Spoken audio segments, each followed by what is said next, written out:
Adventure trail stories में आप सबका स्वागत है। यहाँ आप सुन सकते हैं हर तरह का छोटा बड़ा एडवेंचरस हॉरर स्टोरीज। आज मैं लाया हूँ एक सुंदर, आकर्षक, रोमांचनीय कहानी। तो बने रहिए मेरे चैनल में और खो जाइए फैंटेसी की दुनिया में कुछ देर के लिए। मेरे चैनल को फॉलो और सब्सक्राइब करें। लाइक और शेयर करने में तो बिल्कुल भी मत भूलना। शुरू हो रहा है आज की कहानी। आज का छोटा भूतिया प्रेम कहानी, दादाजी। सयंतिका के साथ ऐसी अजीब चीजें पहले कभी नहीं हुई थी, लेकिन अब होती हैं। उसकी जिंदगी में एक के बाद एक चीजें घटित हो रही हैं, जिसे वह पिछले एक महीने से अच्छी तरह समझ रहा है, क्योंकि आज से पूरे एक महीने पहले उनके प्यारे दादाजी का निधन हो गया था। दादाजी उनके जीवन के एक बड़े हिस्से में मौजूद थे, जो अब बीत चुका है। दादाजी के निधन के 15 दिन बाद, उस पहले दिन जब मामा के घर जाने का इरादा रखते हुए वह लेक मार्केट स्थित कार्यालय से निकले और कुछ फूल और मिठाइयां खरीदी और दमदम स्टेशन के लिए मेट्रो पकड़ ली। वह नीचे उतरा और सीधे अपने प्रिय मोहल्ले की ओर चल दिया। चलते चलते जब वह मामा जी के घर के पास पहुंचा तो अचानक उसके परिचित कुत्ते उसकी ओर आ गए। वे उससे बहुत परिचित थे।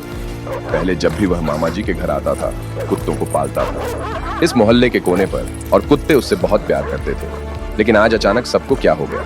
जिस तरह से सभी कुत्ते भौंक रहे थे और अपने दांत निकालकर उसकी ओर दौड़ रहे थे और फूलों का पैकेट छीनने के लिए अपने दांत निकाल रहे थे, उससे सयंतिका न केवल आश्चर्यचकित थी, बल्कि काफी डर भी गई थी। उस दिन वह किसी तरह भागकर मामा जी के घर पहुंचा, लेकिन उसे समझ नहीं आया कि फूलों का पैकेट देखकर कुत्ते इतने गुस्से में क्यों थे। तभी से उसकी सारी इंद्रियां सतर्क हो गईं। उस दिन वह ऑफिस से घर पहुंचा और हाथ पैर धोकर सोने चला गया। उसके सीने में दादाजी के लिए दर्द सच में टेढ़ा हो गया और उसकी आंखों से आंसू बहने लगे। उसने खुद से कहा, दादाजी, मुझे अपने पास ले चलो, मैं सच में आपके बिना रह ही नहीं सकती।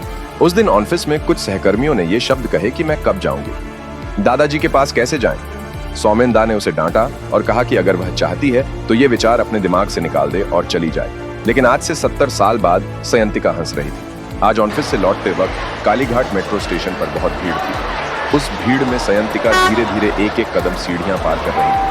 हर कदम नीचे उतरते समय वह दादू के बारे में बहुत सोच रही थी। इसी वजह से एक अधेड़ उम्र के आदमी ने गले लगा लिया है। वह इधर उधर घूम रहा था और उसे बार बार धक्का दे रहा था। सयंतिका अब इसे सहन नहीं कर सकी और जब उसने कुछ कहने के लिए उस आदमी की ओर देखा तो उसने स्पष्ट रूप से देखा कि एक अदृश्य हाथ उसकी तरफ से आ रहा है और उस आदमी को थप्पड़ मार रहा है। वह आदमी सीढ़ियों से गिरकर प्लेटफॉर्म पर जा गिरा। सयंतिका ने गिरे हुए आदमी को चौड़ी आंखों से देखा और थोड़ा पछताया। मुझे लगा कि उसने खुद उस आदमी को धक्का दिया है। तभी उसके प्यारे दादाजी की फुसफुसाहट भरी आवाज आई, दीदी भाई चिंता मत करो, मैं यहीं पे ही हूं और रहूंगा। खत्म हुआ हमारा छोटा कहानी दादाजी। कैसा लगा कमेंट करके बताइएगा।